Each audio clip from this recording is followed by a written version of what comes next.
Hello everyone, welcome back to my channel that is English field. और यहाँ पे आपको पता है प्रिपरेशन होती है TGT PGT LT grade English की। तो आपकी काफ़ी सारी रिक्वेस्ट आ रही थी कि मैम मोस्ट एक्सपेक्टेड क्वेश्चंस जो होते हैं या फिर रिपीटेड क्वेश्चंस होते हैं जो बहुत ही इंपॉर्टेंट होते हैं, तो उन क्वेश्चंस की भी एक सीरीज़ स्टार्ट करिए। तो ये सीरीज़ है मिल्टन की बायोग्राफी का एक-एक पॉइंट मैंने ऑलरेडी अपलोड कर दिया है। Only by clicking the video आपको सारे पॉइंट्स ईज़िली लर्न हो सकते हैं, आप रिमाइंड कर सकते हैं, सिर्फ़ उस वीडियो को देखकर ही आप अपना रिविज़न कर सकते हैं। वो भी आपका रिक्वेस्टेड वीडियो था। मिल्टन का भी ऐसा मैंने डाला है, बाकी और जो हैं वो मैं अपलोड करूँगी। और ये अब सीरीज़ स्टार्ट की है मैंने मिल्टन की, और इसमें जो मोस्ट रिपीटेड क्वेश्चंस हैं, बार-बार पूछे जा चुके हैं या फिर आने के भी चांसेस हैं, उन क्वेश्चंस की ये सीरीज़ है। तो आइए स्टार्ट करते हैं without wasting any time. So our first question is Milton's Paradise Lost. आपको पता है कि ये ऑटोबायोग्राफिकल पैसेजेस इसमें देखने को आपको मिलते हैं, और कहीं ना कहीं मिल्टन की पर्सनालिटी भी इसमें आपको देखने को मिलती है। तो क्वेश्चंस को ऑप्शंस को पहले एलिमिनेट करके ही आपको क्वेश्चन अटेम्प्ट करना चाहिए, इससे क्वेश्चन बहुत सटीक सॉल्व होता है।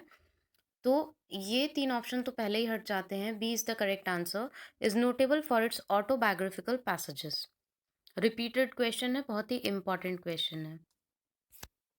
Now, who is the hero of Paradise Lost. याद रखिए, डायरेक्टली अगर बुक नहीं स्पेसिफाइड है, मतलब फर्स्ट बुक में या सेकंड बुक में, इस तरीके से आप क्वेश्चन सीरीज फॉलो करेंगे तो आपको बहुत अलग अलग तरीके के क्वेश्चंस मिलेंगे जो एग्जाम ओरिएंटेड हैं।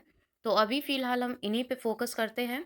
Who is the hero of Paradise lost. अगर डायरेक्टली आपसे पैराडाइज लॉस्ट ऑल ओवर पूछे कि कौन हीरो है, तो हमेशा आप सैटर्न को टिक करेंगे। डिफरेंस यही है, एडम को नहीं करेंगे। कंफ्यूज होने की कोई ज़रूरत नहीं है, क्योंकि इससे रिलेटेड मेरे पास में क्वेश्चन आते हैं कि मैम सैटर्न है या एडम है। तो याद रखिए, जब हीरो ऑफ पैराडाइज लॉस्ट पूछे डायरेक्टली, तो आपको सैटर्न ही टिक करना है। Next, Paradise Lost has been divided in two. अब पैराडाइज लॉस्ट पूरा पूछा गया है कि कितनी बुक्स में डिवाइडेड है। आपसे ये नहीं पूछा गया कि कौन से ईयर में, कौन से एडिशन में। ठीक है, दो एडिशन थे, फर्स्ट एंड सेकंड। तो जब आपको एडिशन नहीं स्पेसिफाइड है, तो ऑल ओवर टोटल पूछा गया है, तो आप हमेशा 12 बुक ही टिक करेंगे। क्वेश्चन को ध्यान से पढ़ना बहुत ज़रूरी है, क्योंकि आपने इतना पढ़ रखा होता है कि आपके माइंड में चीज़ें कहीं ना कहीं घूमती रहती हैं। और इसीलिए ज़रूरी होता है क्वेश्चन सीरीज़ को अटेम्प्ट करना, most expected questions, previous year questions को बार बार अटेम्प्ट करना या फिर सॉल्व करना। उससे जितने भी कन्फ्यूजन्स हैं आपके, वो दिमाग से आपके निकल जाते हैं। Right. So 12 book is the right answer. Samson Agonistes by Milton, इस टाइप के क्वेश्चन जरूर आएंगे। लिटरेरी करियर ऑफ मिल्टन कितने पार्ट्स में डिवाइडेड है, पहला क्वेश्चन तो यही मैं पूछ रही हूँ आपसे, कमेंट बॉक्स में बताइएगा। तो आपको पता है 3 पार्ट्स में डिवाइडेड है, बता देती हूँ मैं। और ये प्ले है, मास्क है, लॉन्ग पोएम है, या फिर क्लासिकल ट्रेजेडी है। इस टाइप के क्वेश्चन आपको 110% ऐसा क्वेश्चन एक ज़रूर मिलेगा। इसलिए इनके वर्क्स को बहुत अच्छे से स्टडी करिएगा कि किस कैटेगरी में वो वर्क आता है। तो सैमसन एगोनिस्ट जो है वो एक प्ले है, राइट। ये एक प्ले है। Milton was appointed to the position of Latin secretary to Cromwell's government chiefly due to his work. अब इसी एक क्वेश्चन में तीन चार क्वेश्चन और फ्रेम होते हैं। पहला, मिल्टन को कौन सी पोजीशन पे अपॉइंट किया गया था। ठीक है, तो लैटिन सेक्रेटरी। किस गवर्नमेंट ने किया था, ये क्वेश्चन भी बन सकता है, तो क्रॉमवेल्स गवर्नमेंट। देन किस वर्क की वजह से। ठीक है, एक क्वेश्चन बनता है tenure of kings and magistrate. ये मिल्टन का फर्स्ट पॉलिटिकल ट्रैक था। ये भी रिपीटेड क्वेश्चन है, जरूर ध्यान में रखिएगा। अब क्वेश्चन सामने आया तो मैंने आपको सारे पॉइंट्स बता दिए कि कौन कौन से क्वेश्चन इसमें फ्रेम होते हैं। तो tenure of kings and magistrate इनका फर्स्ट पॉलिटिकल ट्रैक है।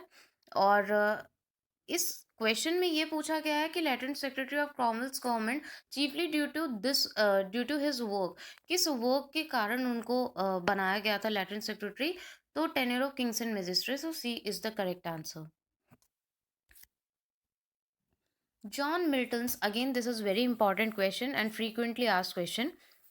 John Milton's magnificent ode on the morning of Christ's nativity was written when the poet's age was. ठीक है? इस सेम क्वेश्चन को कई तरीके से पूछा जा सकता है।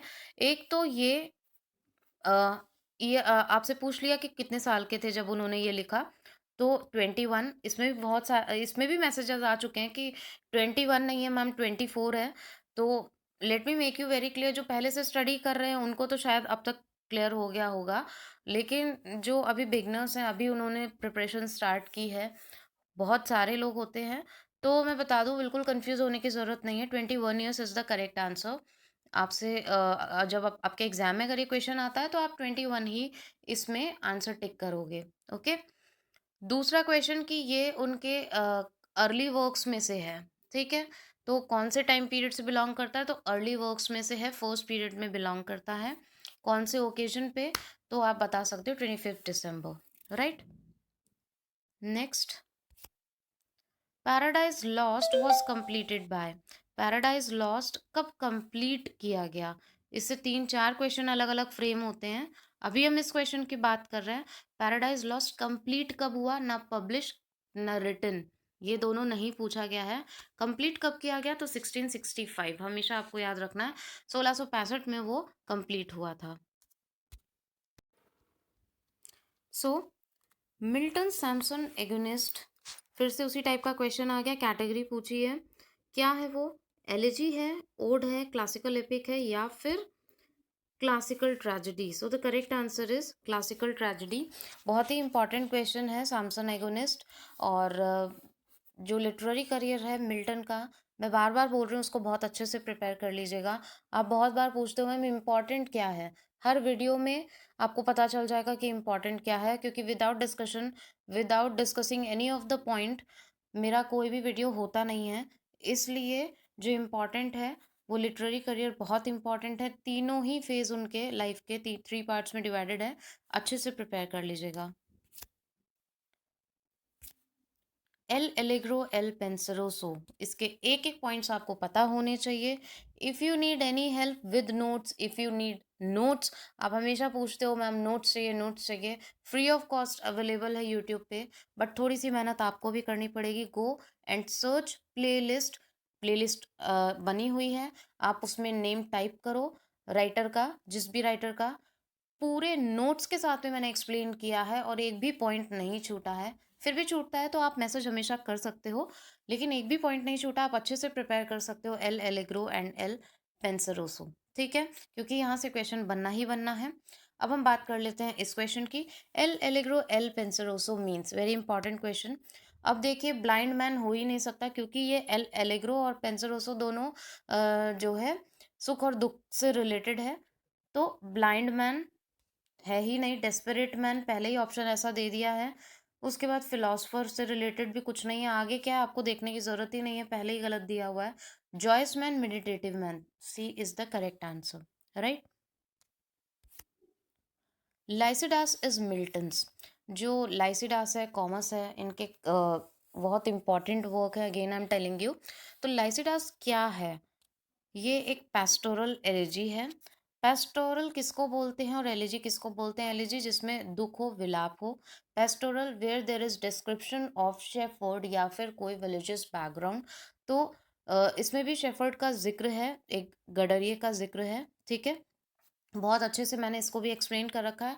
सारे इंपॉर्टेंट पॉइंट्स लाइसिडास के हैं उसमें with notes. I will provide you link in description box, go and check it out. So pastoral elegy है, किसकी याद में उन्होंने लिखा था, किसकी मेमोरी में लिखा था? तो उनके बहुत ही अच्छे फ्रेंड थे, एडवर्ड किंग। ये क्वेश्चन भी आपसे पूछा जा सकता है, this question can also be asked. तो प्लीज़ आप ज़रूर इसको तैयार करिएगा। गलती से भी ये चीज़ें आपको इग्नोर नहीं करनी है, छोड़नी नहीं है। क्यों बोला जाता है रिपीटेड क्वेश्चंस हमेशा प्रिपेयर करने चाहिए, most expected questions, exam oriented questions, क्योंकि इन क्वेश्चंस से आपको आइडिया आता है कि क्वेश्चंस आखिर कहाँ से बनेंगे, ठीक है? इंपॉर्टेंट पॉइंट्स क्या है, क्योंकि so if you are watching my channel for the first time, तो चैनल को सब्सक्राइब ज़रूर कर लें और बेल आइकन को ज़रूर प्रेस करें, जिससे कि यहाँ से कोई भी नया वीडियो पोस्ट होता है तो उसका नोटिफिकेशन आपको सबसे पहले मिल जाएगा, आप अपडेट रहेंगे और आपको सर्च भी नहीं करना पड़ेगा। Thank you so much.